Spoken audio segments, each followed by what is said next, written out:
life-changing experience. I remember us driving over the hill in the dark from Amesbury, and the whole horizon was lit up by campfires, and it was as if, in Mad Max terms, some barbarian horde had sacked Rome and was then celebrating on the hill. There were benders and buses everywhere, campfires, all the streets were laid out with stalls. It was just an absolutely awesome experience. That sense of unbridled freedom, of everybody just doing their thing there, was incredible. The sense of freedom that you get from no laws, based on no requirement for laws at the time in that little microcosm. I thought, where do I join? I mean, that inspired me to get a living vehicle. I mean, for me, that's become a very central part of my life. The travelling community would now take on a new social mix, with the older hippies being joined by the very different punk generation. A case of the well-intentioned meeting the disaffected. There's all sorts of people that have come and wanted to play with the hippies. I like to think that they were life-changing events, life-changing cultures, such that people might come with a particular attitude in mind, bugger everybody else, I'm all right, Jack. Yeah? But when you've lived in community and you've seen the solidity of purpose of many of those around you, what the attitudes that you came with are evaporated and replaced with much more cooperative ones. But once absorbed, the punk presence generated more radical attitudes towards authority. In 1982, after the Women's Peace Camp had been set up at Greenham Common in '81, a convoy went from Stonehenge to Greenham Common, and that was when it first became known as the Peace Convoy.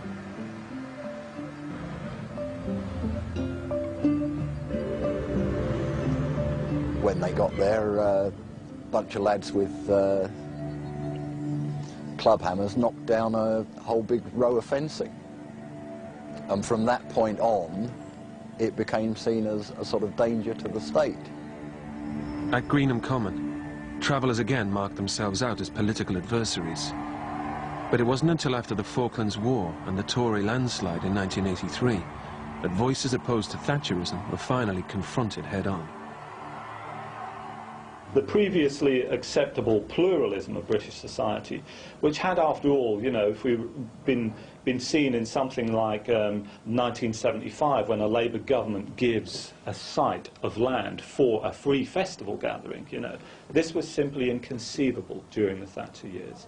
And within a year or two, you see a pivotal moment of struggle, really, in the mid-80s, between the government on the one hand and the National Union of Mine Workers on the other. And you have the miners' strike of '84-'85.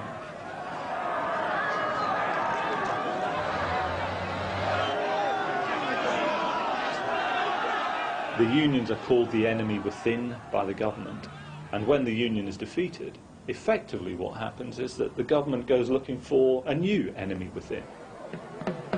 And one of those new enemies within were the travellers, and in particular the Stonehenge Free Festival, which after 9 years had grown to an event lasting for over a month. It had become a place that you didn't feel was safe to take your children to.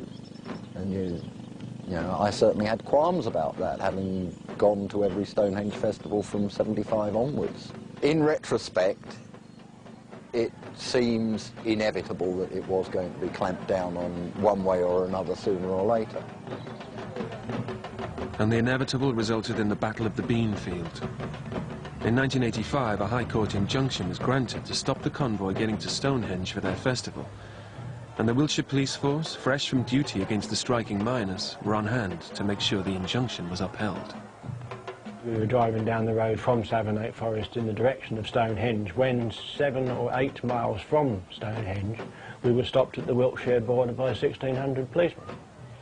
I leapt up my cab, took a picture up and down the road of the convoy of vehicles, noticing on this occasion there was 14 or 15 coppers coming towards me at speed, smashing windscreens as they were running.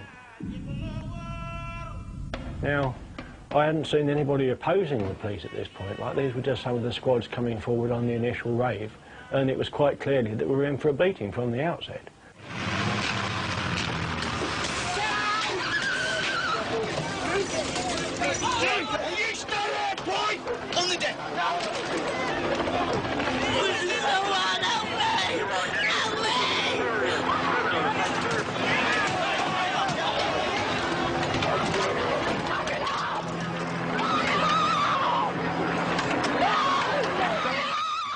you asked the police what they thought they were doing in that field, they would tell you that they were trying to prevent a breach of the peace occurring at Stonehenge and that they were trying to stop the festival.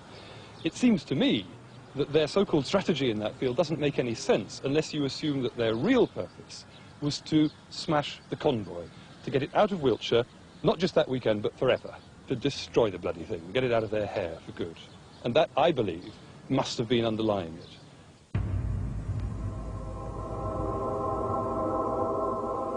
"10 years before, at Windsor Free Festival, had been a public outrage that had led to a government inquiry. But by 1985, it was something the government could even push away without any inquiry. I think we're in a situation where the social fabric of the nation is dissolving. The nation, without the jobs and the workbenches to keep people chained to and in order that way, we're in a situation where the government has to become more and more authoritarian to maintain the privilege of the smaller and smaller number who are doing all right and to keep the masses down. In the wake of the Battle of the Beanfield, over 400 people were arrested and taken to police stations across the West Country. But after court appearances, many were released, leading to public debate over police tactics.